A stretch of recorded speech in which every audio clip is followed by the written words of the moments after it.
मुलाकात हुई है। बीजेपी प्रत्याशियों को समर्थन को लेकर मुलाकात हुई। ओम प्रकाश राजभर ने बीजेपी प्रत्याशी को वोट के लिए कहा। राजभर ने राजा भैया से बीजेपी को वोट देने के लिए कहा है। तो दोनों नेताओं के बीच मुलाकात हुई है। ओम प्रकाश राजभर ने राजा भैया से बीजेपी प्रत्याशी को वोट देने की अपील की है। लखनऊ से यह अहम जानकारी। ओम प्रकाश राजभर और राजा भैया की अहम मुलाकात, जिसमें बीजेपी प्रत्याशियों को समर्थन को लेकर यह मुलाकात हुई है। देखिए, ओपी राजभर ने बीजेपी प्रत्याशी को वोट के लिए कहा है। राजभर ने राजा भैया से बीजेपी को वोट देने के लिए कहा है। दोनों ही नेताओं के बीच ये मुलाकात राज्यसभा चुनाव से पहले देखिए, राजा भैया से भी तमाम नेताओं की मुलाकात हुई, लेकिन अब ओम प्रकाश राजभर उनसे मुलाकात करने के लिए पहुंचे हुए हैं, जहां पर बीजेपी प्रत्याशी के पक्ष में वोट की अपील की गई है। सीमाब हमारे सहयोगी जुड़ गए हैं ज्यादा जानकारी के साथ। सीमाब, क्या जानकारी सामने आ रही है दोनों नेताओं के बीच जो बैठक हुई है, जो बातचीत हुई है, उसको लेकर?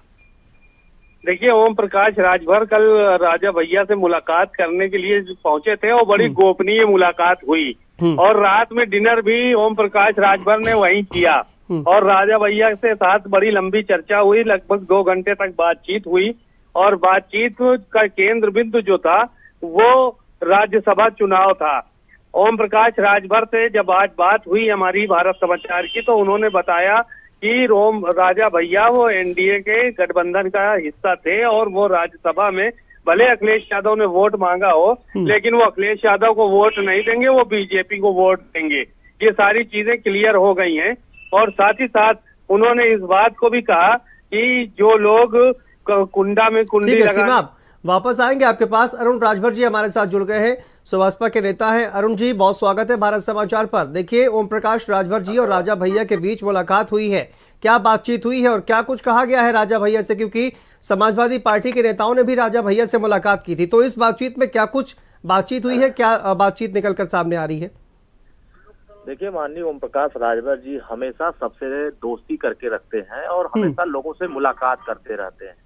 जिस तरीके से विधानसभा चुनाव में उनके क्षेत्र में जाकर के सपा सुप्रीमो ने जो बयान दिया था और उसके बाद उनके बीच में जाकर जो वोट लेने का एक फिराक अपनाए हुए थे, उन्होंने स्पष्ट कर दिया कि हम एनडीए गठबंधन के साथ रहेंगे और हम लोग जो विकास की यात्रा चल रही है, जो मोदी जी की गारंटी चल रही है और माननीय ओम प्रकाश राजभर जी सबको भरोसा जो देते हैं, वही चीजें स्पष्ट हो जाती है कि जो वो कहते हैं वो बाद में वो प्रमाणित भी हो जाता है।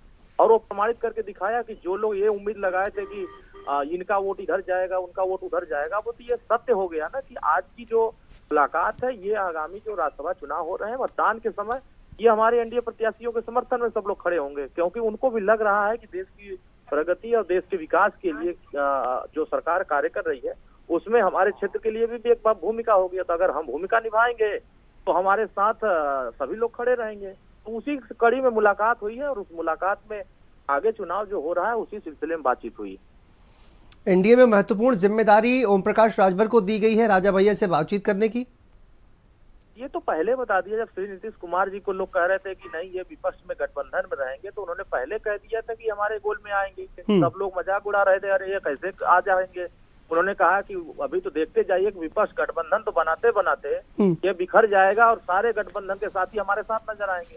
जो मजबूत थे वो हमारे साथ आए, जो कमजोर थे वो चले गए उनके साथ। तो आप एक नीतीश कुमार जी आए तो ताकत बढ़ी और इधर से जो बची कुची ताकत थी वो हमने जयंत चौधरी को ले लिया। अब वो जयंत चौधरी जी आने के बाद सारा हवा निकल गया विपक्ष का। अब साफ दम नहीं रह गया है। पूरा गठबंधन एनडीए का जो मजबूत है वोट दिलाने वाला है। जो विपक्ष का गठबंधन बन रहा है वो सिर्फ और सिर्फ जुमलेबाजी और जनता को मूर्ख बनाने वाला है। तो अब उसमें लोग जहाँ सही उनको लग रहा है, जनता के हितों की बात जहाँ हो रही है, लोग वहाँ खड़े हो रहे हैं। और भी देखिएगा, बहुत सारे ऐसे दल हैं, बहुत सारे ऐसे विधायक हैं, सपा के बहुत सारे ऐसे विधायक है जो संपर्क में है। लगता है अब इस चुनाव में ही स्पष्ट हो जाएगा कौन विधायक किसके साथ है।